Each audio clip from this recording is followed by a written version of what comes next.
तो कैसे हैं आप लोग। आज हम लोग ये वाला सवाल शुरू करने वाले हैं जो कि पास पेपर में गिवन था। ये वाला यहाँ पर क्या है, आपको स्टील बीम है, एक साइड पे फिक्स है, दूसरी साइड पे ओपन एंड है, और नीचे एक स्प्रिंग से सपोर्ट किया गया है राइट एंड पे। अपने रिएक्शन फोर्स निकालनी है जो स्प्रिंग पे लगेगी। आपको सारी चीज़ें गिवन है और आपको एक चीज़ बताई हुई है, when the beam is unloaded तो उसका डिस्टेंस कितना है, 5 मिलीमीटर। सबसे पहले सवाल समझेंगे। ये रही आपके पास डायग्राम। सबसे पहले आपने ये देखना है कि आपकी जो बीम शुरू में तमीज़ से खड़ी हुई है, ठीक है। ये पॉइंट ए है, ये पॉइंट बी है। आपकी बीम इस तरह दीवार के साथ लगी हुई है सकून से, ठीक है। और उसके थोड़े ही नीचे यहाँ पर एक स्प्रिंग लगी हुई है जो कि अभी कोई एक्शन नहीं कर रही है। This is the spring. अब क्या होगा, ये डिस्टेंस कितना है, दिस इज़ 5 मिलीमीटर। अब जब यहाँ पर आप वेरिएबल डिस्ट्रीब्यूटेड लोडिंग लगाओगे तो उसकी वजह से बीम बेंड करेगी। बेंड करने के बाद यहाँ स्प्रिंग पे टच करेगी। टचिंग करने के बाद ये स्प्रिंग कंप्रेस होके और डिफ्लेक्शन करेगी, that will B delta spring. तो मैं बोलता हूँ, मैं नहीं बोलता, लिखा हुआ था पहले से, कि आपकी जो टोटल डिफ्लेक्शन ऑफ बीम है, डिफ्लेक्शन को इससे रिप्रेजेंट करेंगे कि बीम आपकी जो टोटल डिफ्लेक्शन है वो बराबर है कि जो उसने डिस्टेंस कवर किया, खाली डिस्टेंस जो पहले से 5 मिलीमीटर था, प्लस जितनी आपकी स्प्रिंग कंप्रेस हुई है, तो डेल्टा ऑफ स्प्रिंग। तो यू कैन से कि डेल्टा ऑफ बीम जो डिफ्लेक्शन ऑफ बीम है वो बराबर है deflection of clearance plus deflection of spring. Clearance वो उसको बोला हुआ है जो पहले से 5 मिलीमीटर है, क्योंकि ज़ाहिर है बीम यूँ थी, यहाँ तक आने में पहले वो 5 मिलीमीटर का रास्ता कवर करेगी, फिर और फोर्स की वजह से जो स्प्रिंग कंप्रेस होगी वो वाली डिफ्लेक्शन, टोटल डिफ्लेक्शन बराबर होगी जो पहले से 5 था और स्प्रिंग जितना सा कंप्रेस होगी। ये तो हमें पता चल गया। लेफ्ट हैंड साइड पे डिफ्लेक्शन ऑफ बीम निकालते हैं हम कैसलियानो थ्योरम से, और कैसलियानो हम यूज़ करते हैं जब हमारे पास स्टैटिकली इंडिटरमिनेंट बीम होगी। स्टैटिकली इंडिटरमिनेंट बीम कब होती है, जब हमारे पास number of reaction of forces ज़्यादा हो जाए। इसका भी कॉन्सेप्ट ये होता है कि एक मेरे पास यहाँ पर बीम है, यहाँ पर 2 रोलर लगे हुए हैं, सही है। और फ़र्ज़ करूँ यहाँ पर बल्कि पिन लगी हुई है, यहाँ पर रोलर लगी हुई है। पिन पे 2 रिएक्शन होते हैं, सही है। एक यहाँ पर एफ एक्स आ जाएगा, एफ आई आ जाएगा, और रोलर पर एक सपोर्ट रिएक्शन होता है। टोटल नंबर ऑफ रिएक्शन मेरे पास 3 हो गए, और जो मेरे पास नंबर ऑफ बीम है वो भी कितनी है, 3। 3 ऐसे है कि 3 एक फैक्टर होता है, 3 multiply by number of beam 1, तो 3 इज इक्वल टू 3। अब मैं इसको तमीज़ से सॉल्व कर सकूँ। तमीज़ का मतलब है कि जो मेरी मूवमेंट की इक्वेशन है, summation F X, summation F Y और summation moment is equal to 0, इन इक्वेशन से मैं सारे रिएक्शन निकाल सकता हूँ। लेकिन मैं क्या बोलूँ कि अगर आपकी यहाँ पर रिएक्शन फोर्सेज ही ज़्यादा हो जाएं, 10 फोर्सेज हैं, इक्वेशन 3 है, तो 10 वेरिएबल 3 इक्वेशन सॉल्व नहीं कर सकते ना। जितनी इक्वेशन है उतने वेरिएबल होने चाहिए आपके पास। तो जब आपके वेरिएबल ज़्यादा बढ़ जाते हैं, जैसे कि हमारे इस सवाल में है, यहाँ पर फिक्स सपोर्ट है, फिक्स सपोर्ट पे 3 रिएक्शन होती हैं, submission F X, summation F I, movement, 3 support से हो गई, और टच करने के बाद एक स्प्रिंग की होगी। मेरा नोटिफिकेशन आप लोग नहीं खोल लेना अपना व्हाट्सअप, ये भी मेरा नोटिफिकेशन है। तो यहाँ पर हमारे पास नंबर फोर्सेज 1 2 3 4 फोर्सेज हैं, और नंबर ऑफ बीम 1 है, तो 4 is not is equal to 3, तो मेरे पास स्टैटिकली इनडिटर्मिनेट बीम है। ये कब होता है, एक सवाल सर ने कराया था बहुत पहले, उसमें क्या था, इसके बाद यहाँ पर एक रोलर था और एक और बीम थी। अब हमारे पास जो नंबर ऑफ बीम है वो 2 हो गई, मतलब 3 मल्टीप्लाई बाई 2 इज 6, और 6 इज इक्वल टू जो रिएक्शन थी वो भी 6 आ रहा था, तकरीबन 6 ही था। तो इसकी वजह से क्या हुआ, आपकी ये स्टैटिकली डिटर्मिनेट बीम बन गई थी, जिसकी वजह से हमने सकून से इसको सॉल्व कर लिया था। ठीक है, तो मैंने आपको एग्जांपल दे दी कि 2 बीम कब होती हैं। तो इसका मतलब ये है कि अब हम इसको कैसलियानो से यूज़ करेंगे, सॉल्व करेंगे। तो डायग्राम देख लो, बहुत सिंपल है। पहले ऐसी थी, सकून से इस तरह खड़ी हुई थी, 3 रिएक्शन लगी थी यहाँ पर डिस्टेंस था, कोई रिएक्शन फोर्स बी नहीं थी। जब आपने इसको लोड किया, ये नीचे गई, जैसी टचिंग की इसने इसके साथ, टचिंग की स्प्रिंग के साथ, तो स्प्रिंग आपके पास एक रिएक्शन फोर्स लगाएगा, that will be R B. Okay, 4 forces आ गई, बीम का नंबर 3 है, तो स्टैटिकली इंडिटर्मिनेट है। कैसलियानो से इसको सॉल्व करेंगे। ये आपके पास इनिशियल डायग्राम, ये आपके पास रिएक्शन के बाद डायग्राम, सही है। ये आपके पास डब्ल्यू लोड लग रहा है, यहाँ पर गिवन है सवाल में, वेरिएबल डिस्ट्रीब्यूटेड लोडिंग। ये आपके पास टोटल लेंथ एल है, और ये आपके पास बीम है। ये रिएक्शन आ गया, यहाँ पे रिएक्शन ए एक्स ए वाई और मोमेंट ऑफ ए आ गया। बहुत सिंपल है। क्या करेंगे, सबसे पहले वेरिएबल डिस्ट्रीब्यूटर को हम हमेशा पॉइंट लोड में कन्वर्ट करते हैं। पॉइंट लोड में कैसे करते हैं, ट्राइंगल के लिए इसका एरिया क्या होता है, 1/2 बेस इंटू हाइट, सही है। 1/2 बेस हमारी है लेंथ और हाइट हमारी है डब्ल्यू, ठीक है। ये आपको कॉन्सेप्ट अज्यूम कर रहा हूँ कि आपको पता होगा। तो 1/2 लेंथ, तो ये आपके पास ये बन गया WL/2 बन गया। This is the point load. तो अब इस पूरी रिएक्शन, इस पूरे फोर्स को मैंने एक पॉइंट में वो कर दिया है, कंप्रेस कर दिया। यहाँ पर बस एक फोर्स लग रही है, बस आपने अब ये देखना है। अब ये फोर्स कहाँ लग रही है, यहाँ लग रही है, वहाँ लग रही है, यहाँ लग रही है, हमेशा सेंटर में लगती है। जब भी यूडीएल या वीडीएल को आप कन्वर्ट करते हो एक पॉइंट लोड पे, तो हमेशा उसी ऑब्जेक्ट के सेंटर पे लगता है। तो अगर आपके पास एक रेक्टेंगल होगा तो रेक्टेंगल के सेंटर पे लगेगी आपका, अगर एक यूडीएल लग रहा है तो यूडीएल को जब आप पॉइंट लोड पे कन्वर्ट करोगे, अगर यूडीएल ऐसे लगता है रेक्टेंगल फॉर्म में, ये आपके पास फॉर्म है यूँ करके, सही है, यू यूडीएल लगता है ना, तो इसका सेंटर क्या होगा, अगर ये पूरी लेंथ एल है तो L/2 हो जाएगा। इसी तरह जब ट्रायंगल लोडिंग लगती है तो ट्रायंगल लोडिंग का सेंटर क्या होता है, ट्रायंगल का सेंटर क्या होता है, अच्छा आपने बीम का सेंटर नहीं लोडिंग का सेंटर देखना, सही है।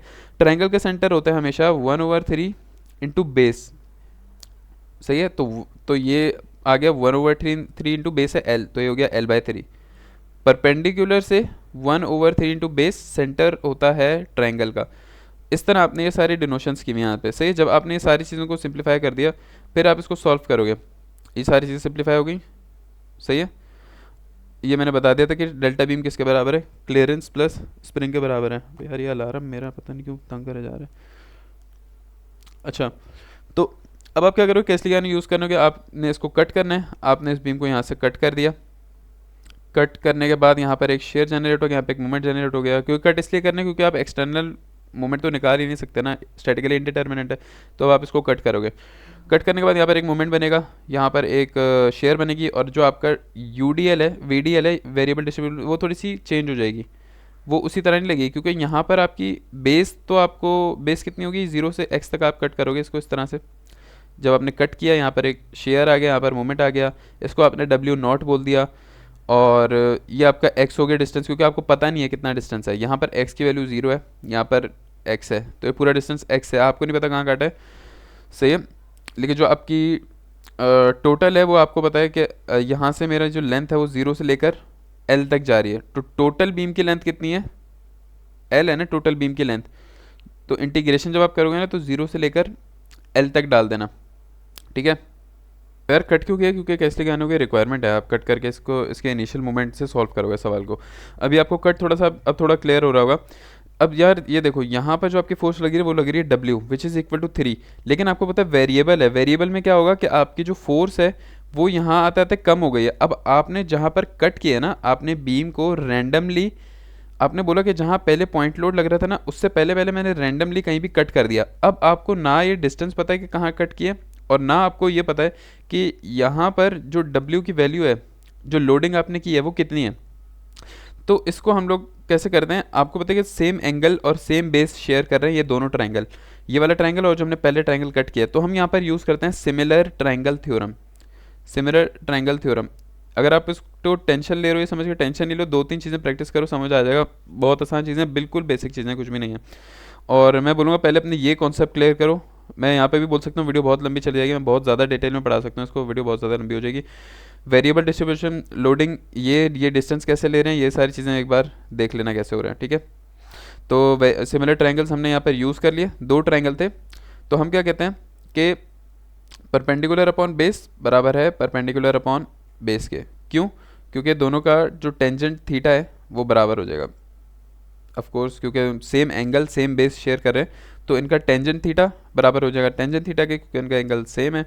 तो perpendicular upon base of triangle 1 is equal to perpendicular upon base of triangle 2 that is been cut. तो परपेंडिकुलर इसका W है, इसका L है, इसका हमें नहीं पता X, और इसकी जो हमने इसको W0 बोल दिया। तो आपका जो नए ट्रायंगल का जो W0 आ रहा है that is equal to WX upon L, ठीक है। तो आपके पास ये जो W0 की वैल्यू है ये बराबर है WX अपॉन L। अब पहले तो इस ट्रायंगल को हमने नॉर्मली सॉल्व किया। अगर ये वेरिएबल डिस्ट्रीब्यूशन लोडिंग है, इसको अगर मैंने पॉइंट लोड में कन्वर्ट करना है तो कैसे करूँगा, यहाँ पर मेरे पास जो है एक मोमेंट आ रहा है, यहाँ से मैंने इसको कट किया हुआ है, यहाँ पर शेयर है, यहाँ पर मोमेंट है, यहाँ पर मेरी रिएक्शन फोर्स है। और जब मैं ट्रायंगल को पॉइंट लोड में कन्वर्ट करूँगा तो वो इस तरह से हो जाएगा। This is very clear diagram. और ये कैसे बनेगा, that will B 1/2 base into height, 1/2 base है आपकी x, ओ, और हाइट है आपकी W0, ओके। और ये डिस्टेंस हो जाएगा बेस बाय 3, 1/3 बेस, तो दैट विल बी x/3। और ये वाला जो डिस्टेंस है ये कितना हो जाएगा, same 2x/3 which is not important in our question currently. Total distance is x. Perfect, very clear diagram, solve कर लोगे आराम से यहाँ पर। अब मुझे बताओ ये स्टैटिकली डिटर्मिनेंट है इनडिटर्मिनेंट है? यहाँ पर एक बीम है जिसकी वैल्यू वी कैन से कि 3 है, सही है, और यहाँ पर जो हमारी फोर्स लग रही है वो 1 2 3 फोर्सेज हैं यहाँ पर हमारे पास। Okay, not interesting question. यहाँ पे आपके पास W की वैल्यू आपने निकाल ली थी, W0, जो कि आपके नए वाले ट्रायंगल पर लग रही है, उसको आपने W की फॉर्म, अच्छा ये की क्यों है, अच्छा ये सोच रहे हो बैठे हुए यार आप पीछे।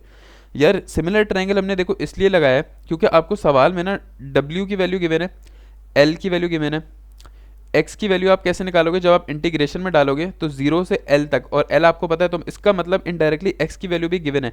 यार W0 की वैल्यू गिवन ही नहीं है, तो अगर आप समीशन मूवमेंट लगाते हो और वहाँ पर आपके पास इक्वेशन बनती है in the form of r, जो कि आपने निकालना है, और उसी इक्वेशन में एक ऐसा वेरिएबल आ जाए जिसकी वैल्यू नहीं पता, तो वापस से स्टैटिकली इनडिटर्मिनेट टाइप चीज़ हो जाएगी। दो वेरिएबल एक इक्वेशन सॉल्व नहीं कर पाओगे, तो इसका मतलब हमने क्या किया, हमने इस W की वैल्यू कहीं ना कहीं से निकालनी है, तो वो हमने कहाँ से निकाली, वो हमने सिमिलर ट्रायंगल से यहाँ से निकाल लिया, सही है, ये हमने इसलिए किया है सिर्फ। और इन सवालों में जो वेरिएबल डिस्ट्रीब्यूशन लोडिंग है वहाँ पर ये चीज़ रट्टा मार लो, ये चीज़ वहाँ पर होती ही होती है, सही है। जब भी एक ट्रायंगल डिस्ट्रीब्यूशन लोडिंग को कट करोगे तो उसका हमेशा सिमिलर ट्रायंगल वाला ये चीज़ यूज़ होगी, इसको इससे भागने की कोशिश नहीं करना, इसको समझ लो क्या चीज़ है, ठीक है। Submission movement at point O लगा दिया, लेट्स से कि हमारा पॉइंट ओ यहाँ पर है, यहाँ पर हम जब सबमिशन मूवमेंट लगाएंगे इस पॉइंट पर तो क्या क्या चीज़ मूवमेंट बनाएगी। देखो जिस भी पॉइंट पर मूवमेंट लगा दो, अगर वहाँ पर पहले से मूवमेंट लग रहा है तो उसको आप इंक्लूड करोगे अपनी इक्वेशन में, अगर वहाँ पहले से फोर्सेज लग रही हैं तो फोर्सेज को आप इंक्लूड नहीं करते, जैसे कि यहाँ पर शेयर फोर्स है, ये मूवमेंट नहीं बनाएगी, क्यों, क्योंकि इसका कोई परपेंडिकुलर डिस्टेंस ही नहीं है, इस पॉइंट पर जीरो डिस्टेंस है। तो हमारा सबसे पहले आ गया मूवमेंट, इसको मोमेंट ओ भी बोल सकते हैं। और यहाँ पर आपका इस पॉइंट से अगर हम देखें तो आर आपका मोमेंट लगाएगा, आर इंटू डिस्टेंस कितना है, यूँ जा रहा है, परपेंडिकुलर डिस्टेंस कितना है एक्स, तो आर इंटू एक्स, सही है। हमने इसको पॉजिटिव क्यों ले लिया, क्योंकि हमने मोमेंट को एंटी क्लॉकवाइज पॉजिटिव रखा है, क्लॉकवाइज नेगेटिव रखा हुआ है। और आपका क्या है, ये जो पॉइंट लोड है ये इसको क्लॉकवाइज घुमाएगा, तो half W naught into X, this is our force, और जो डिस्टेंस है that is x by 3, F into D is moment, okay, minus इसलिए क्योंकि क्लॉकवाइज है, ठीक है। और हमने यहाँ पर भी क्लॉकवाइज को नेगेटिव लिया हुआ है, डायरेक्शन का इतना, इस वाले मोमेंट की डायरेक्शन का इतना इशू नहीं है। आपने इसको सॉल्व किया, W0 की वैल्यू हमने ऊपर निकाल ली थी, उसकी आपने वैल्यू डाली, साइमल्टेनियसली सॉल्व किया, तो आपके पास ये इक्वेशन बन गई मोमेंट की। अब आप क्या करोगे, इसको डिफ्रेंशिएट करने की अभी ज़रूरत नहीं है, थोड़ा पहले किया हुआ है, दिस इज़ थोड़ा सा डराने वाली चीज़। आपके पास हमेशा याद रखना है डिफ्लेक्शन ऑफ बीम की कैसे लेके आना, थ्योरम की ये इक्वेशन होती है, रट्टा मार लो, कोई टेंशन की बात नहीं है, बहुत आराम से यूज़ होती है। असल में ये इस तरह होती है, m अपॉन ई आई, डावा m अपॉन डावा r, r वो फोर्स है जो आपने निकालनी होती है, ठीक है। डिफ्लेक्शन ऑफ बीम में यहाँ नीचे वो फोर्स होती है, अगर आपको W लोडिंग निकालनी होती है, आप यहाँ पर W लोडिंग निकाल रहे होते हो, जहाँ तक मैंने किया हुआ है, तो नीचे फोर्स होती है, ऊपर आपका मोमेंट होता है, तो उस मोमेंट की इक्वेशन को आप with respect to force derivate करते हो, ये डिफ्लेक्शन ऑफ बीम की इक्वेशन है। ई आई आपको सवाल में गिवन है, ठीक है, E I is a constant, इसको आपने बाहर निकाल लिया तो आपकी इक्वेशन इस तरह की बन गई, ठीक है। मोमेंट की जो भी इक्वेशन थी वो आपने यहाँ पर डाल दी, ये मोमेंट की इक्वेशन डाल दी, बराबर में डावा एम बाई डावा आर, तो मोमेंट की जो भी इक्वेशन इसकी डेरिवेशन लो, करो जल्दी से, इसकी क्या डेरिवेशन आएगी, विद रिस्पेक्ट टू आर करनी है, ठीक है। तो ये पूरा कांस्टेंट है क्योंकि इसमें कोई आर नहीं आ रहा, तो विद रिस्पेक्ट टू आर ये पूरी चीज़ जीरो हो जाएगी। और इसकी अगर मैं डेरिवेशन लूँगा, डावा आर अपॉन डावा R X, X is a constant here, ये ध्यान रखना क्योंकि नीचे आर है डावा में, तो ये 1 हो जाएगा, सिर्फ एक्स आ जाएगा, सही है। तो इसकी डेरिवेशन में यहाँ पर इन लोगों ने एक्स रख दिया, सिर्फ लिमिट हमारी 0 से एल तक जा रही है। अब देखते हैं, अब आप मुझे बताओ कि with respect to D X जब हम इन्हें इंटीग्रेट करेंगे तो क्या आना चाहिए। सबसे पहले x यहाँ मल्टीप्लाई कराओगे तो एक्स स्क्वायर हो जाएगा और ये x4 हो जाएगा, सही है। इसके बाद जब हम इसको इंटीग्रेट करेंगे, दोनों को अलग अलग इंटीग्रेट करेंगे, r बाहर आएगा, x की इंटीग्रेशन होगी x cube upon 3 minus w upon 6l बाहर आ जाएगा, और x4 की इंटीग्रेशन होगी x5 अपॉन 5। परफेक्ट है, यहाँ पर देख लो ये आ गई, चीज़ें बाहर आ गई, लिमिट पुट कर दी, upper limit minus lower limit करते हैं, यहाँ सबकी जगह पे l डाल दोगे आप, तो आपके पास ये डिफ्लेक्शन ऑफ बीम की इक्वेशन बन जाएगी, विच इज़ वेरी गुड, सही है। फिर स्प्रिंग का हम बताएंगे, हमें पता है कि स्प्रिंग की डिफ्लेक्शन किसके बराबर होती है, हमें पता है कि F is equal to minus का के एक्स, जब स्प्रिंग कंप्रेस होती है तो F फोर्स बराबर होती है माइनस के एक्स के, तो x बराबर हो गया माइनस का F अपॉन के, ठीक है। F हमारी क्या है, R, that is the reaction force, जो हमारी स्प्रिंग की रिएक्शन फोर्स है वो क्या है, आर है ना, और हमारा स्प्रिंग कांस्टेंट गिवन है, ये रहा। ठीक है, तो ये हमारे पास एक्स की वैल्यू आ गई।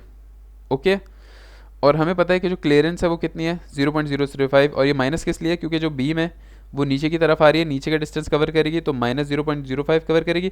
फिर स्प्रिंग को जब कंप्रेस करेगी तो कंप्रेशन नेगेटिव होती है, तो इसलिए जो आपका आंसर आएगा ना टोटल, वहाँ पर आप नेगेटिव लोगे। ये क्लियरेंस को भी नेगेटिव कर दिया और स्प्रिंग को भी नेगेटिव कर दिया। ठीक है, तो यहाँ पर डिफ्लेक्शन ऑफ स्प्रिंग रखी, यहाँ पर आपने क्लियरेंस की वैल्यू रखी, जो ऊपर डेल्टा बीम की वैल्यू निकाली वो यहाँ पर रखी। सही है, आपको पता है ई गिवन है, आई गिवन है सवाल में, डब्ल्यू की वैल्यू गिवन है 3 किलो न्यूटन, लेंथ की वैल्यू गिवन है आपको यहाँ पर, सिर्फ आर की वैल्यू नहीं गिवन। साइमल्टेनियसली इसको सॉल्व करो, साइमल्टेनियसली इसको सॉल्व करो, आर की वैल्यू आ जाएगी। बहुत आसान क्वेश्चन है, सवाल खत्म हो गया, आप लोग जा सकते हैं। थोड़ी सी कुछ चीज़ें बता दूँ मैं यहाँ पर अगर कुछ है इंपॉर्टेंट। मैंने एक तो ये डेरिवेशन छुटवाई थी क्योंकि इन लोगों ने पहले की हुई है, मैंने यहाँ पर रखने के बाद कर दी। सही है, आप पहले कर लो तो ज़्यादा आसानी हो जाएगी। ठीक है, ये जो डेरिवेशन है ये वाली छोटी सी जो फॉर्मूले के अंदर है, कैसे यानी कि दो थ्योरम होती है, एक आई गेस डिफ्लेक्शन के लिए और एक स्लोप के लिए होती है। स्लोप के लिए आप थीटा यूज़ करते हो, उसके लिए भी इसी तरह की कुछ होती है। बस ये दो हैं। अच्छा, अब यहाँ पर आपके पास और भी मेथड होते हैं, ये स्टैटिकली इंडिटरमिनेट बीम को सॉल्व करने के लिए और भी मेथड है। अगर आपको डिफ्लेक्शन मतलब डिफ्लेक्शन या स्लोप मांगा हुआ है ना, तो आप कैसे लेके आने को एक यूज़ करते हो।